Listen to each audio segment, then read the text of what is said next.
मर्दों को जन्नत में हूरें मिलेंगी तो औरतों को क्या मिलेगा? इसके अलावा जन्नत में कंवारी फोत हो जाने वाली लड़की किसकी बीवी बनेगी? नेक औरत अगर शादीशुदा है तो जन्नत में अपने जन्नती शोहर के साथ रहेगी और शोहर को मिलने वाली हूरों की सरदार होगी और अल्लाह तबारक व तआला इस औरत को उन सब से सीनो जमील बनाएगा और वो मियाँ बीवी आपस में टूट कर मोहब्बत करने वाले होंगे। और अगर दुनिया में औरत के मुतअद्दिद शोहर हों, यानी औरत ने अपने शोहर के इंतकाल या इसके तलाक देने के बाद दूसरी शादी कर ली हो, यानी इस औरत ने 2 या इससे ज्यादा शादियां की हों, तो वो जन्नत में अपने किसी शोहर के साथ रहेगी। इस बारे में मुख्तलिफ रवायात और अकवाल मौजूद हैं कि ऐसी औरत को इख्तियार दिया जाएगा कि वो जिसके साथ इसकी ज़्यादा मुवाफ़क़त हो इसको इख्तियार कर ले, या वो औरत आखिरी शोहर के साथ रहेगी। इस बारे में हज़रत अबू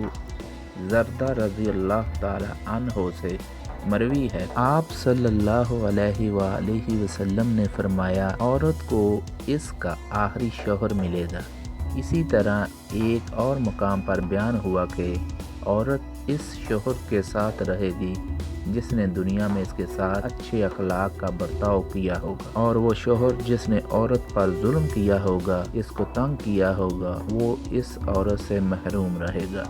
हज़रत उम्मे सलमा रज़ी अल्लाह ताला अन्हा की एक रवायत में है कि उन्होंने आप सल्लल्लाहु अलैहि वसल्लम से पूछा, किसी के 2 शोहर हों तो जन्नत में किसके साथ रहेगी? तो आप सल्लल्लाहु अलैहि वसल्लम ने फरमाया, इसे इख्तियार दिया जाएगा कि वो किसी भी शोहर के साथ रह सकती है, और फरमाया जिसने दुनिया में इसके साथ अच्छे अखलाक का बर्ताव किया हो और वही इसका जन्नत में शोहर होगा। ऐ उम्मे सलमा रज़ी अल्लाह ताला अन्हा अच्छे अखलाक वाली दुनिया और आखिरत की भलाई लेगी। और अगर औरत कंवारी हो, यानी इसकी शादी से पहले ही इंतकाल हो गया हो या शादीशुदा हो तो लेकिन इसका शोहर जन्नती ना हो, तो जन्नत में जिस मर्द को भी वो पसंद करेगी इसके साथ इसका निकाह हो जाएगा।